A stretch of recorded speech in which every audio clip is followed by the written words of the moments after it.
আপনারা সবাই কেমন আছেন? আশা করি আল্লাহর অশেষ রহমতে খুব ভালো আছেন। আমি আলহামদুলিল্লাহ ভালো আছি। তো আজকের রেসিপি ইউনিক ডিম ভুনা। তো এই ডিম ভুনা করার জন্য আমি প্রথমে যে ডিমটা নিয়ে নিছি, প্রথমে ডিমটাকে রেডি করে নিব।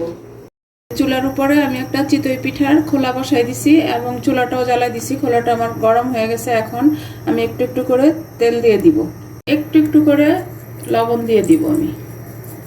আর ডিমটাতে কিন্তু কোনো মশলা এখন দিব না, যেহেতু আমি এটা ভুনা করব তখনই দিব। এই যে একটা ডিম ভেঙে নিলাম, এখন এই যে দিয়ে দেবো বিসমিল্লাহির রহমানির রহিম।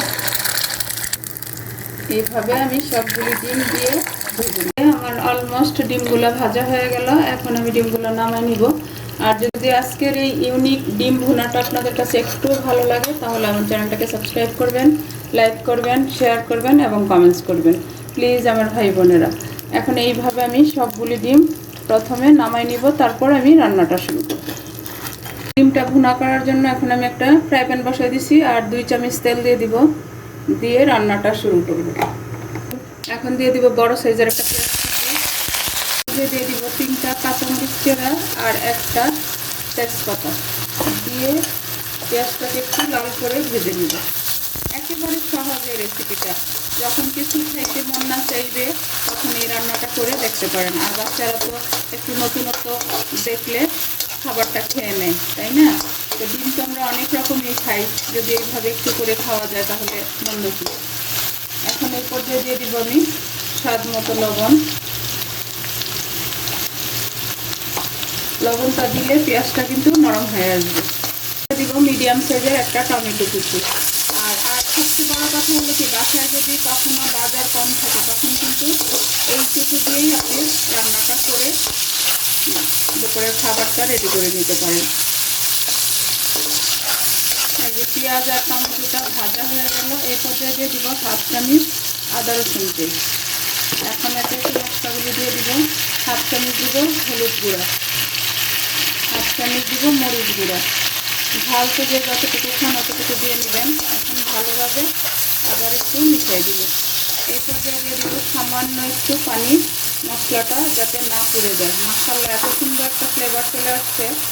এখন দিব আমি 1/2 চা চামচ ধনে গুঁড়া আর 1/2 চামচ জিরা গুঁড়া একসাথে দিয়ে দিলাম।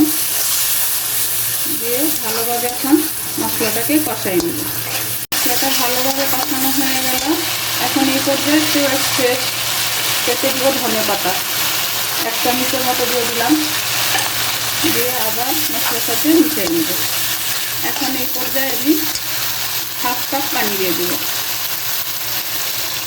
দিলাম। দিয়ে বলক আসা পর্যন্ত অপেক্ষা করব। মশলাটা বলক চলে আসছে। আর এই রান্নাটা মাত্র 10 থেকে 15 মিনিটের মধ্যে কিন্তু চট জলদি হয়ে যায়। এখন এই পর্যায়ে আমি এই ভেজে রাখা ডিমগুলো দিয়ে দিব। ডিমগুলো দিয়ে দিলাম। দিয়ে এখন ঢাকনা দিয়ে আমি 5-7 মিনিটের মতো রান্না করে নিব। 5-7 মিনিটের মধ্যে আমার রান্নাটা কমপ্লিট হয়ে যাবে। এই যে 5 মিনিট হয়ে গেছে। এখন আমি একটু দেখব যে আজকে আমার ইউনিক ডিম ভুনাটা কেমন হয়েছে। দেখেন মাশাআল্লাহ, একটু চেখে দেখছি, এত টেস্টি হয়েছে, বাসায় না বানালে কিন্তু বুঝতে পারবেন না। একেবারে সহজ রেসিপি, কিন্তু পেট ভরে ভাত খাওয়ার মতো। এখন আমি এই পর্যায়ে দিয়ে দিব আরও 4টা কাঁচামরিচ চেরা দিয়ে দিলাম। আর একটু দিয়ে দিব ধনে পাতা, আবারও ফ্রেশ সাথে সাথে কেটে দিব আমি। ঢাকনাটা দিয়ে আমি 2 মিনিটের মতো অপেক্ষা করব। যে হয়ে গেল আমার 2 মিনিট। একেবারে টোটালে 7 মিনিটের মধ্যে কিন্তু আমার আজকের ইউনিক ডিম ভুনাটা রান্না হয়ে গেল। এখন আমি সার্ভ করে নিব। এই যে আমি এখন এই যে সার্ভ করে সরাসরি টেবিলে চলে যাব খাওয়ার জন্য। দেখেন মাশাআল্লাহ মাশাআল্লাহ, দেখতেও কিন্তু অপূর্ব সুন্দর লাগতেছে। দেখেন মাশাআল্লাহ, এরকম একটা রেসিপি যদি টেবিলে থাকে, যেদিন বাসায় কোনো কিছু না থাকে সেই দিনও কিন্তু পেট ভরে ভাত খাওয়ার মতো একটা রেসিপি হয়ে গেল। তো যাই হোক, আজকে এই রেসিপিটা একেবারে অল্প সময়ের মধ্যে অল্প উপকরণেই কিন্তু হয়ে গেল। বাসায় যদি দেখেন কখনো কিছু নাই, তখন শুধু একটু ডিম আর পেঁয়াজ কাঁচামরিচ থাকলেই আপনারা এই রেসিপিটা করে নিতে পারবেন। যদি আপনাদের একটুও ভালো লাগে তাহলে আমাকে কমেন্টসে অবশ্যই জানাবেন। আর যারা ফেসবুক পেজ থেকে দেখতেছেন তারা পেজটাকে লাইক শেয়ার কমেন্টস করে দিবেন।